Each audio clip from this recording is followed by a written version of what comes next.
Hello, welcome back. It's me. I hope you're all doing well. Today we're going to talk about Thor Love and Thunder because I did see it the weekend of its release and then I forgot to do a review. Sorry. So we're a little late on the hype train. Sorry if I'm a little funny. I have something in my throat. Anyway, I saw the second weekend drop was pretty big. So I guess the hype train's kind of over, but I thought I would talk about it anyway, give my 2 cents. I have a couple of notes, nothing crazy. But I thought this film was okay.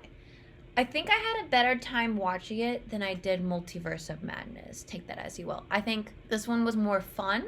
The tone was a little more all over the place, but it was very funny and there were memorable moments. And I think Doctor Strange had its flair, but I don't know.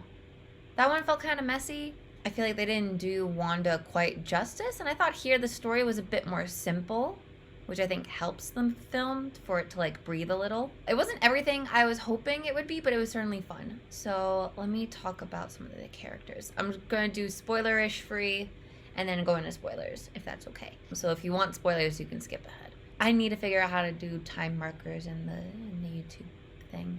I don't know what I'm doing. Anyway, so Thor, let's start with him. He gets his glow up as you see in the trailers, and he's kind of like goalless, or he's not unmotivated, but he just doesn't know what his next move is. So he was sort of just hanging out with the Guardians, who are barely in this movie, and then he just sort of goes off. He obviously reunites with Jane, who's now Mighty Thor, which is from the comics, and it's interesting. I think he's very funny. Chris Hemsworth definitely gets the shine here. But I would have liked to have seen more softer moments. Like, I wish he had a few more moments with Jane.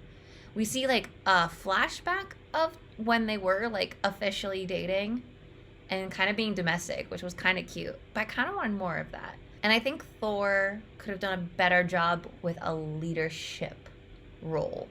Because I know he didn't want to be king of New Asgard, so maybe he's just not looking for that role. Or maybe he just doesn't want to be the, like, crazy head of the leader. Like, he wouldn't want to be the head of the Avengers. He wouldn't want to be the king.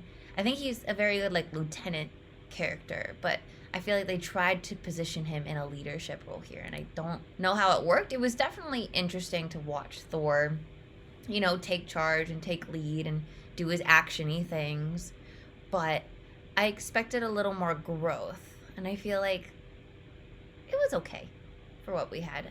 It was still fun. He's a very fun character, and I think Chris Hemsworth gets to really shine more. I think he played off other characters well, and his fight style is always very entertaining. Though I didn't like his new gold suit. I think I commented on that when I watched the trailer reaction, which you can also see on my channel, that I think it's too gold. It looks kind of like they made it for action figures before making it for a person. So I wasn't crazy about it. I liked his fur coat that he adorned, but he only wore that briefly. I think like in that winter scene you see, and then not really ever again. But I really liked the fur, so I hope that comes back. But yeah, okay, now let's go to Jane, because Jane has her plot line with being Mighty Thor, and hooray! She has cancer, so they kept that storyline in, and I appreciate that, like, she's not the type of character that would let her cancer get her down, but we didn't really see, like, horrible adverse effects of the cancer on Jane. Like, she'd sort of, like, just get kind of weak. It almost looks like more she was having heart trouble than she was having cancer. And I know, like, cancer looks different for everyone, but she wasn't bald in the movie at all.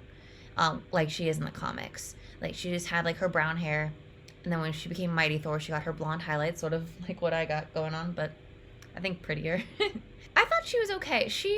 The way she becomes Mighty Thor is like not super interesting. It was more just like, oh, I guess you're Thor now. That's cool. It seemed very rushed, and I wish we kind of got to see her, like, we just sort of see her get Mjolnir, and then it flashes back to Thor, and then we see Thor and Jane meet up. There's no, like, time for Jane. Like, we don't know how long Jane has been Thor for. We just see that she gets it, and then it flashes forward to another scene, and it almost seems like she just got it within like 24 hours. But Tessa Thompson's Valkyrie, King Valkyrie, makes it seem like she had it for like maybe a month, but we didn't see that progress. So I almost, and also Valkyrie and Jane seemed really buddy in this film. Valkyrie even throws in a line like, "You remind me of my sisters," and I was like, that's really cute, because in the comics I found out that Jane Foster does eventually become a Valkyrie instead of Thor. So I was like, okay, that's a cute little hint.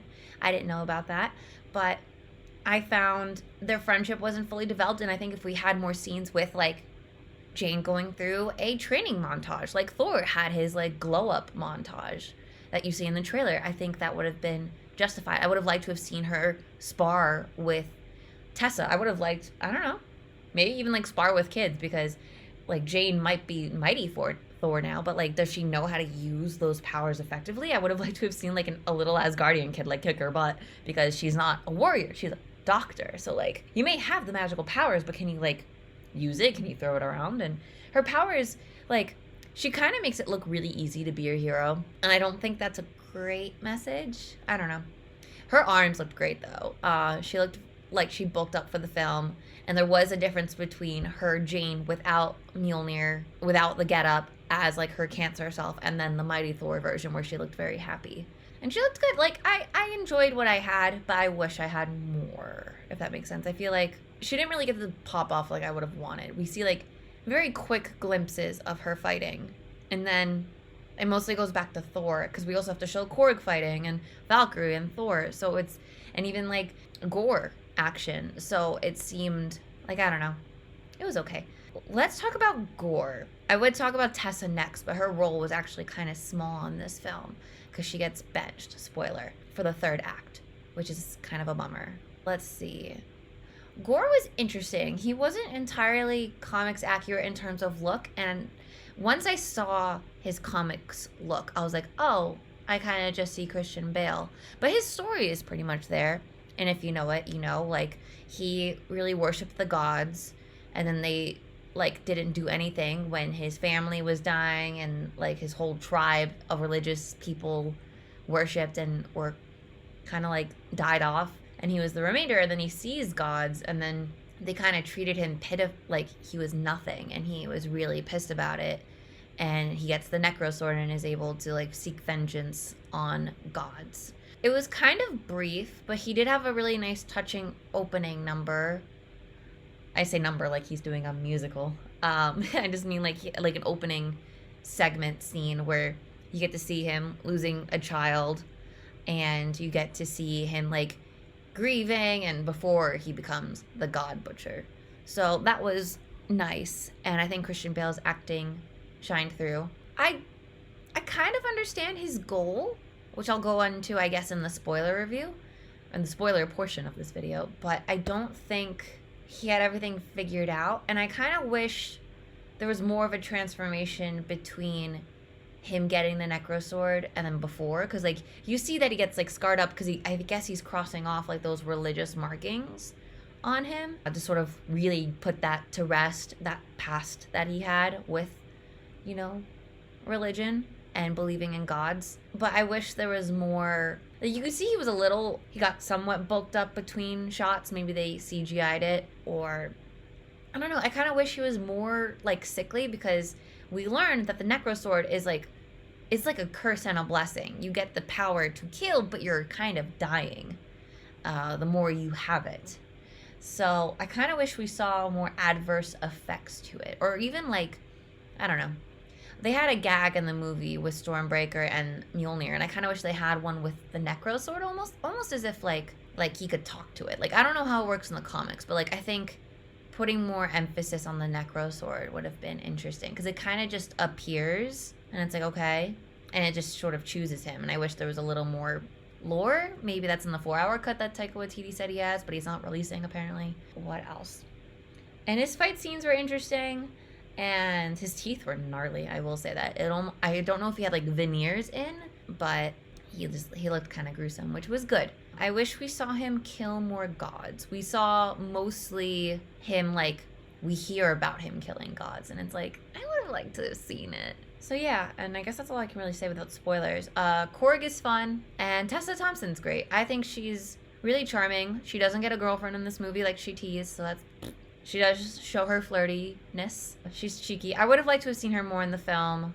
She does get to have a couple of, or maybe really just one fight, maybe two, but I wish we saw more of it. Spoiler alert, she gets injured, and so she gets benched. So that's kind of a bummer. I would have liked to have seen more of her. I would have liked to have seen her, like, is she good at ruling Asgard? Like, she's obviously bored, because, like, she's a Valkyrie. She's a fighter. So it seems sitting at a desk making decisions wouldn't be very interesting. So I would have liked to have seen if, like, she was actually good at it. And, like, we see New Asgard as this new tourist attraction place, but I would have liked to have seen how it's, like, providing. Like, there's that part in the trailer where she's, like, at a conference talking about, like, energy, I think. And there's a part of me that kind of wanted to see that, to be like, okay, there's suddenly, like, a new civilization that needs to be, like, addressed in, like, NATO or whatever. Obviously, Wakanda's always been there, but, like, now we're just sort of learning about how technically advanced they are. But now we have, like, this whole new civilization of New Asgard. Well, it's not super new. It's, like, 5 or 6 years old now because of the blip. But I would have liked to have seen more of it and, like, how people are adjusting. I don't know. Like, they seemed pretty chill about it. And also, it's not just Asgardians living in New Asgard. There's a lot of also, like, refugees of aliens, which I thought was interesting. So yeah, and I think that's all I can say without going to spoilers. So this is the official spoiler point in the video. So here we go. I thought it was fine. Jane and Gord dying was kind of a bummer. Marvel loves to kill their villains, and I think that's a pain, because I think when you get an actor like Christian Bale and you have such an interesting character, like, you want to see them, like, really pop off, and we didn't really get to see that. I mean, again, with the sword killing him, it makes sense for him to die, but it's still a bummer. And then Jane dying, I thought was also a bummer, but I think there's a possibility she can come back, because again, I learned that she can become Valkyrie in the comics. So maybe going to Valhalla, which is like Asgardian heaven, isn't like a final resting place, because we did get an Idris Elba cameo. So is he back as Heimdall? It's strange. But I'm intrigued. And I think it was a bummer that she died. I would have liked to have seen her pop off. I would have liked to see more of Tessa Thompson fight. Thor adopting Gor's resurrected child. That whole plot also is, like, a little concerning, because when you see the child rest, like, above her father as she's dying, she has the, like, shadow or reflection in the water as, like, the eternal god. So it's not quite like that's his daughter. So I wonder if that's going to be, like, a plot point in the future that needs to be addressed. Also, she has superpowers, because that was not shown in the flashback at the beginning of the movie. So I'm curious. I also don't know if I like that, like, Thor went to go, like, adopt a child and then went to, like, fuck off in the universe as his own version of, like, the Guardians of the Galaxy. But it's just them two, Love and Thunder, which I thought was kind of cute. I still find it weird. And also, he gave Stormbreaker to her. I'm blanking on her name. Did she have a name? I can't remember. Which is, I actually learned that the actress playing the Gor's daughter is actually Chris Hemsworth's daughter, which I think is really cute. The reason why they got along, and I think, and had good chemistry, is because that's her dad.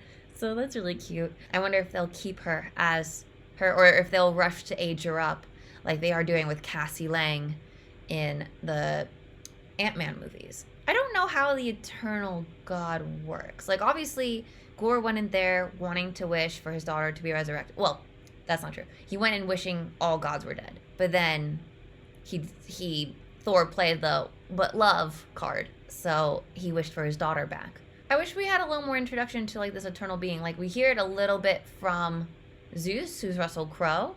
But he had, like, a silly Greek accent, and I didn't see the movie with subtitles, so, like, I felt like I lost some detail there. And they were kind of brushing off the whole situation, because he's like, he's not gonna get there. No one, it's, like, impossible. But he figured it out. So, and it was weird that he needed, well, I think he needed Mjolnir and not Stormbreaker. No, because he used Stormbreaker to open the gate to the Eternal God. But, like, wasn't Stormbreaker just made? So it seems weird that the Stormbreaker would be the only key. But I guess it controls the Bifrost, which is kind of what Heimdall did? I don't know. I thought that plot was a little weak and weird. I had, like, a slight problem. It was funny. like some of the aspects of it. But when the kids are kidnapped and Thor goes to rescue them, he gives them like the powers of Thor temporarily. But I think, wasn't their power gold, which made it think like it came from Zeus instead? I'm not sure. But it seemed risky to have all these kids fight these shadow monsters. Yes, it helped to even out the odds for Thor, but like, you came there to rescue the children. But then you don't send them away immediately. You're like, you are gonna help me out. And like, yes, some of the scenes are funny. The girl with like the laser beam bunny was great, and some of the kids were like really kicking butt, and I think that helped like kickstart Heimdall's son Axel. I think his first name was Astrid, but then he's like, I want to go by Axel now. So Axel, I think that kickstarted him to like be braver and want to fight and train with Sif later, which is cool. And also we get to see Sif again. That was kind of cool. She has a new arm. Don't know how that happened, but cool. I wish there was more explained, because she said she lost her arm, and Thor joked like, oh, it's in Valhalla though, partying. And then she had another arm, I believe, at the end of the movie, training Kid Heimdall. Interesting. And also like they seem to really like shoehorn Heimdall's son. Like, I didn't know he had a son. I didn't even know he was married. Maybe he wasn't. I don't know. Asgard, you can do whatever you want. I feel like polyamorousness isn't out of the question. And yeah. So it seemed kind of weird, but I was like, oh, okay, I guess that's cute. And we get the more diversity in the cast again because, you know, with Jane and Thor being the leads, it's like, okay, you guys are pretty white. And then Tessa Thompson's like very light-skinned. So, and Korg is a rock. So yeah. I thought the Olympus scene could have been better. It was funny to see Thor like kind of meet his hero and then be like disappointed, because that's like kind of relatable when you meet celebrities. Sometimes it doesn't plan out the way you want it to. I would have liked it a little longer. I wish we got to hear more from the other gods. Like, they have a cameo of Bast, who's the goddess that Wakandans pray to for the Black Panther power. So I would have liked to have seen her. I don't know, maybe again there wasn't time. We do get a hint of seeing Hercules, who's played by Roy fucking Kent from Ted Lasso. I'm blanking on his actual name, but I adored Ted Lasso. I've watched both seasons, like kind of in a splurge, and I'm excited for season 3, and I love Roy Kent. So to see him cast as Hercules, I was like, oh, that's awesome. I don't think anyone else knew who that was, but I was in the theater, I was like, it's Roy Kent! I got very excited. I think he's a really great actor, so I'm excited to see him in Thor 5. So yeah, that seems pretty much confirmed. I don't know if it's been like officially set in stone yet, but like you kind of have to with that kind of lead off. And also again with like introducing or reintroducing Idris Elba. What else happened in this movie? I really liked, again, I liked seeing the domestic aspects to Thor and Jane's relationship, and then just like, you know, how busy they were sort of tore them apart. And I feel like that's a very natural way to explain it, because again, like, they're both very busy, driven, job-oriented people. So like, that's very relatable. It's like, it's very hard to have a relationship when you're so 24/7 doing work and have your obligations. It's hard to prioritize. I still think it was kind of a bummer. We had a cute little Darcy cameo. I'm trying to think of like what else happened. Heimdall's kid has the same power as Heimdall, so that was neat. I think Thor should have been, again, a little more leadership-like in talking with the children, because I feel like he just scared them more than reassured them. He did like talk to them a little bit,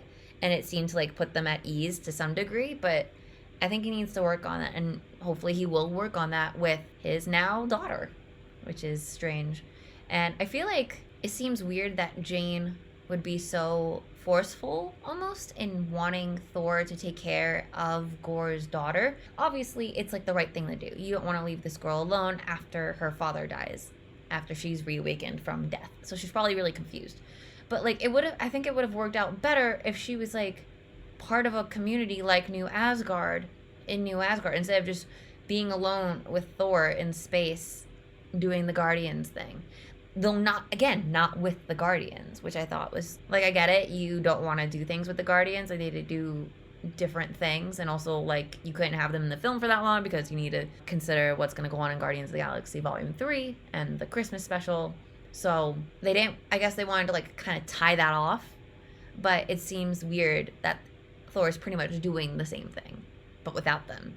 And again, I'm curious to see how that relationship grows. This is not like in the comics at all. This is going to be a completely new chapter for Thor, and for, I think, the comics going forward, which I think is interesting. I wonder if they'll incorporate it into the comics. I'm trying to think of what else happened. Jane and Thor kind of rekindling was cute, but I feel like they didn't have the chemistry that they used to. Chemistry previously is generous. Because I feel like they were okay in Thor 1, and then I did not care for them at all in Thor 2, and then obviously she wasn't in 3. And there was a small interesting tidbit, is that she was like, what's it been, 3 years since I've seen you? And he was like, no, it's been 8. And there was a reason for that. It's not just because she was forgetful, it's because she got blipped. For her, it only seems like it's been 3, maybe 4 years. But for Thor, it's been over 8. So that makes sense. And I was like, oh, I didn't pick that up until I saw someone on YouTube comment on it. And I was like, oh, that makes sense. I thought that was interesting. I think I'm disappointed that we didn't get a Loki end credit scene like I wanted, because again, Loki season 2 is confirmed. And apparently there was a photo of Sylvie on scene for season 2. I haven't looked at it yet. So like, it's in the works. So you think like you're already at the studio. You can just like pop in and say hi, or even just be like, because again, there's technically 2, I mean, there's hundreds of Lokis because of variants, but there's technically, in what we know as our timeline currently, there's 2 Lokis. There's the one that died by Thanos' hands, and then there's the one that jumped with the Tesseract that started the Loki series. So I'm surprised we didn't see like a Loki that died at Thanos' hands in Valhalla with Heimdall. I also kind of wanted to see Thor's mom, because he had a very special relationship with his mom. And technically she died in battle. She died protecting Jane from the Dark Elves in Thor 2. So I was like, okay, you're valid to be in Valhalla. I don't know about Odin, but I think he's the king of Valhalla in some lore. So I'm like, he probably gets in for free. He has like a VIP pass.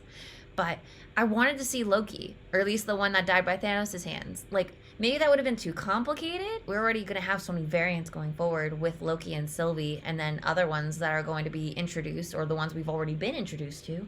So maybe that would have been too much, but I would have liked to have seen it.